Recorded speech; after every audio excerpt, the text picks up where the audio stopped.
ar chuang bual pui NG bung tlang south chung te pi chung te lui chun tlang pui chamdur tlang char lui tlang chi pui cheu ral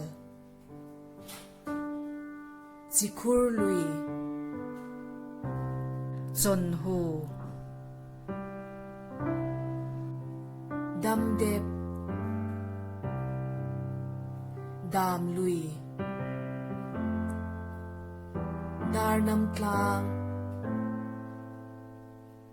dir tlang south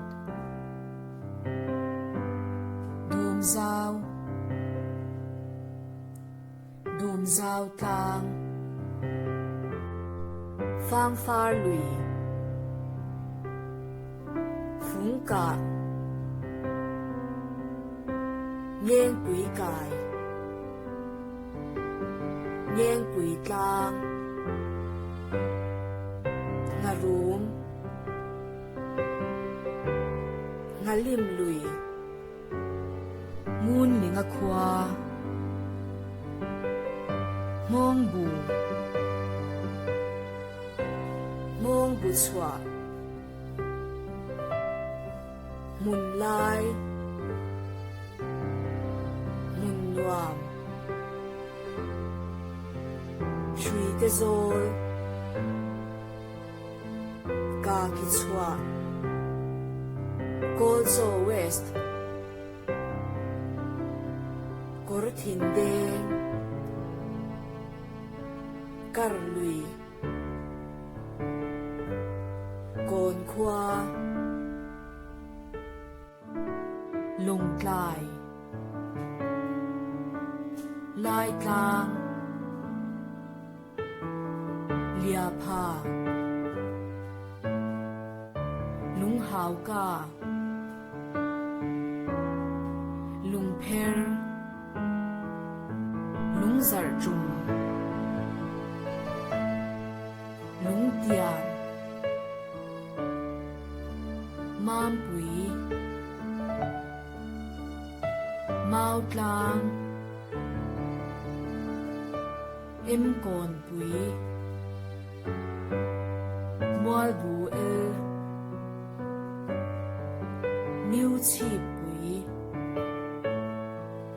bài thai pan dong lui bang khwa barva arvan ne rolbu rul kwal sabual tang Sangao Saibo Saika Saikothir Sakeilui Saizo East Sentet Fiang Sekul Sia Chang Kon Si Kang Pui Sum Si Lui Thal Tlang Thing Ka Tui Dang Tlang Tui Chong Tlang Khur lui tùy sen tlang tùy thum nar chial dong ilung Varjek Varjek kai Vasei kai Vasei tlang Vombu Vachuang pui West Saizo Zo Chachua